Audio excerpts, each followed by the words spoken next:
it's Megan here. I have an exciting video for you today. You probably already know now because Ellie's posted a video. We did a live, but we did expand our breeding emu program yesterday, and I am calling it the breeding program because that is the intent behind it. I want to be totally transparent. Yes, these emus are our pets, but I do want to be totally transparent and let you follow along in the journey of what it is going to be like to breed emus and eventually sell them, kind of what the process of that's going to look like, vetting people out, all of those kind of things. A lot of people have had concerns. Are we allowed to do this? Because some people think we are under the 501c. Ellie and I are not considered a 501c legally, so we are able to breed and sell. And oh my, as I'm saying this, my emu Ziggy is currently chasing one of my goats. That's great. So yeah, we chose to go ahead and make the investment now because it does take 2 years for the babies to grow up. And when you get them as chicks, they are cheaper, just like any animal. If you get them as a baby, they're probably going to be cheaper when they get older.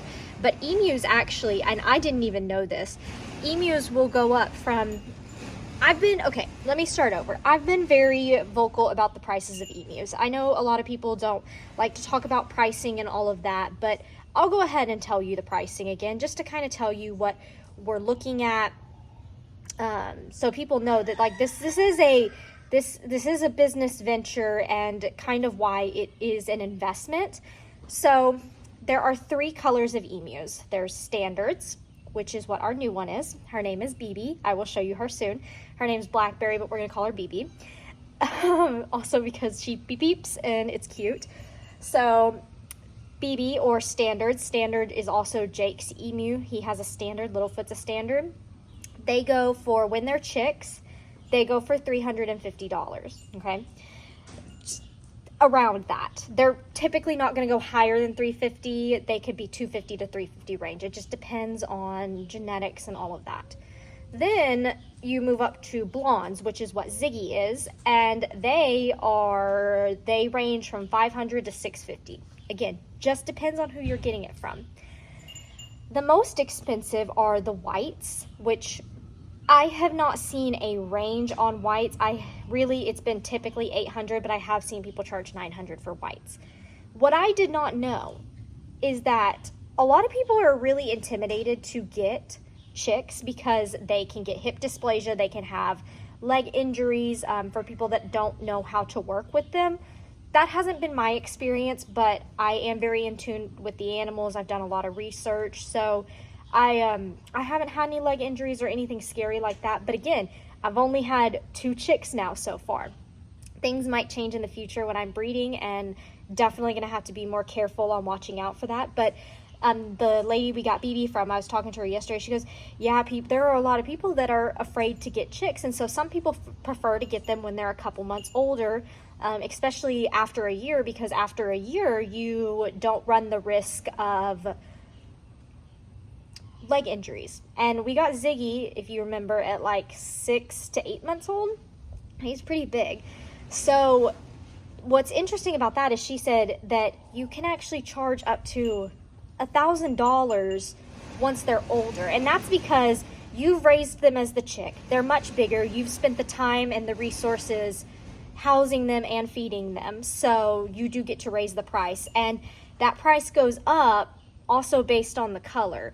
I don't know the exact math. We just talked very briefly. We were exchanging at a gas station, but I didn't know that. And so I'm learning new things every day.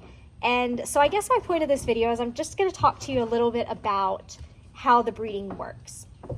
Also, nutritional needs. You know, there will be things that definitely change when we are breeding. Right now, we currently don't have access to rat-type feed, which is typically what emus eat. The, what are they called? Feed stores around us don't have rat-type food. We would have to specially order it, and it would be a huge, huge, huge investment. Our emus are fine. We have a mixture we give them. You can, essentially the rat type food is just higher in protein because it has a mixture of feeds. And so what you do is to supplement that, just like you do with ostriches, just give different feeds. So like I think y'all have seen before, I used to show when I was mixing Ziggy's feed, you would give them like scratch grains, mealworms, sunflower seed, alfalfa pellets, all kinds of things, and not chicken scratch. Yeah, chicken scratch, but one other, not chick starter, and not layer feed, but something else that's like a chicken pellet. Anyways, you give them a lot to boost up that protein. So definitely going to be looking into seeing where we can get ratite feed for when we do start really breeding. Right now, everybody's okay. They are getting their feed, they're getting their nutritional needs met. But when we do start breeding, in like 2 years, I would like to be able to get a hold of rat-type feed. The only thing is, I don't want to start them on rat-type feed and then not be able to get that feed because it's not available in our area. Like, we have to special order it, and that kind of scares me because I don't want to put something on that feed and then not have easy access to it all the time. That's just kind of the pros and cons of animal husbandry. You know, you've got to weigh out your things. BB is so much bigger than Peaches because they have been giving her poultry boosters still, and she also comes from a different genetic line. Peaches is a little bit older, but I'm not concerned. Peaches has a good amount. Her body condition's really good. I think BB's just a lot bigger. And Peaches, girl's a free spirit, so she's doing her own thing, but I'm not concerned in any way about our weights or anything of the emus. They all look very healthy. Everybody's really good, but let's go meet BB. I hear her talking right now. I mean, maybe that's Peaches. They sound exactly the same as Peaches. But yeah, so also with emus, you have to be very intentional with how you breed. You cannot do like any of the inbreeding, brothers to sisters, all of that. Can't do that. So Ziggy has a unique line. He came from Oklahoma. Peaches has a unique line. She came from Alabama. And this one has a unique line. And I actually have her genetic papers that say who her parents are and her like genetic testing that she is a female. And that's really interesting because I'm glad that they gave us that, because I was able to ask her about it and figure out how do you get them genetically tested when they're a chick. And it's actually from the egg's membrane, so that's really unique and cool. Hi, BB! I'm gonna come see you! I think a lot of people were concerned about Ziggy and BB and even Peaches being around Ziggy. Peaches and Ziggy are fine. Peaches and now BB stay in the garden with this gate closed all the time. Peaches can't get out. She only does it during feed time. But they're never unsupervised outside either. We're always watching if they're outside. Oh, she just hissed at me. BB!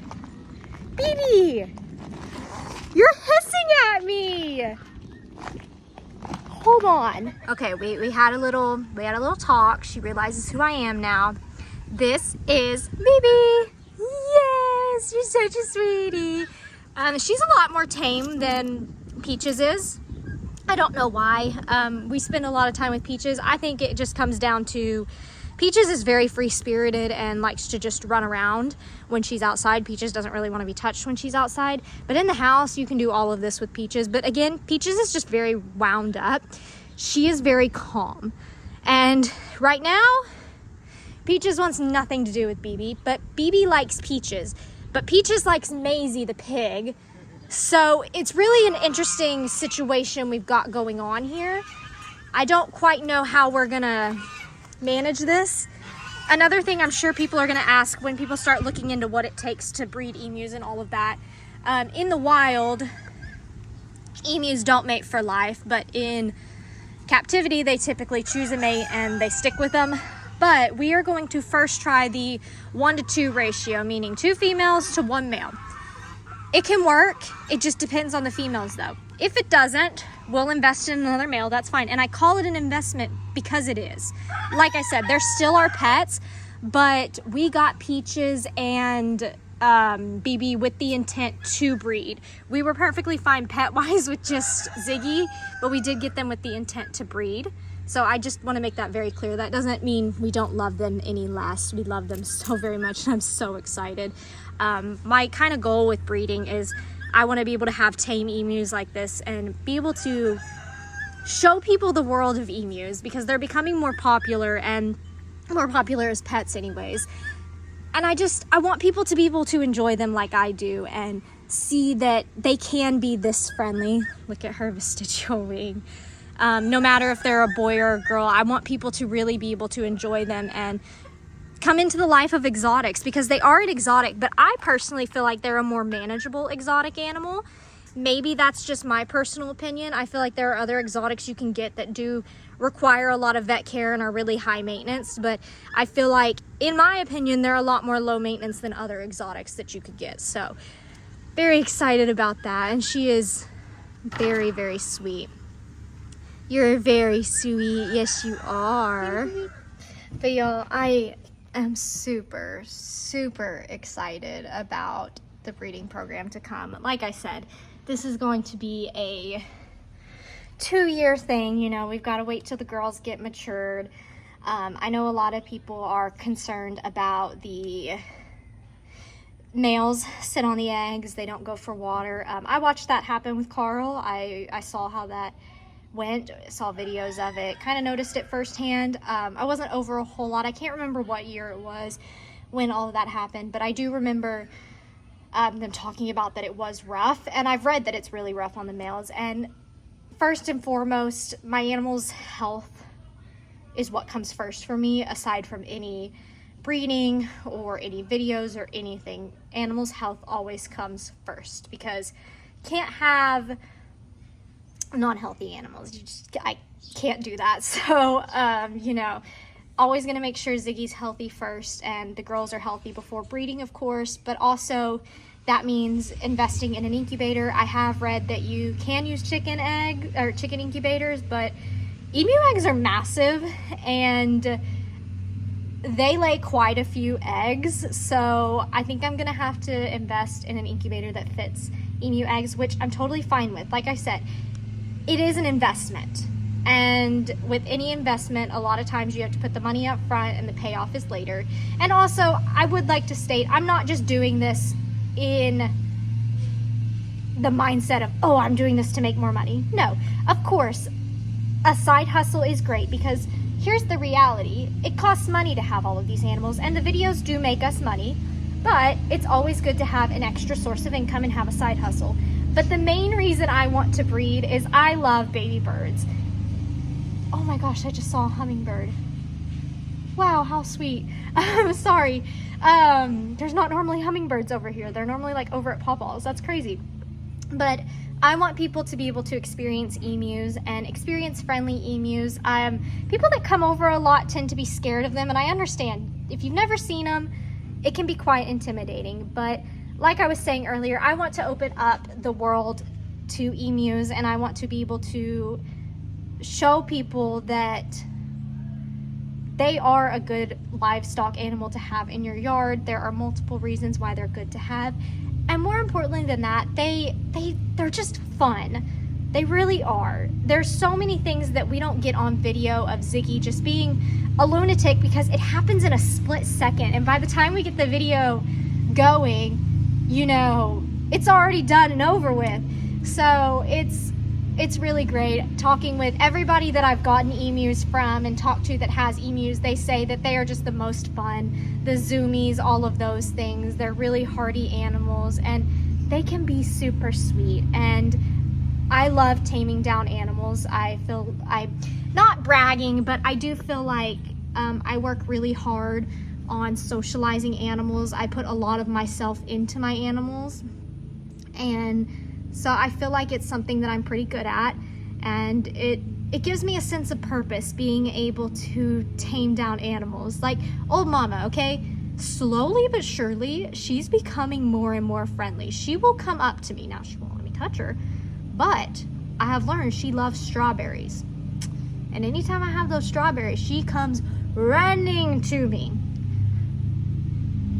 The ABCs, they're getting there, and it is so rewarding to take an animal from nothing to absolutely friendly, and I would love to just be able to produce friendly emus for people. Honestly, that's at its core what I want to do. So I'm super excited. And who doesn't love baby emus? I mean, come on now. Peaches and BB are adorable, but y'all only saw Peaches when she was 2 weeks old. We haven't seen emu hatches yet. I mean, they come out pretty big and they look pretty similar, but they're cute and I cannot wait. So I hope y'all are ready for this long haul journey. Like I said, it's gonna be a little bit, but it's gonna be super fun. And as always, animal health is always at the front of it. Always researching, always trying to learn and do better. But I am super excited for BB's journey here with Ziggy and Peaches, and I'm just so excited, y'all. I'm so excited. But thanks for watching, and I'll catch y'all next time with another one. Bye, friends.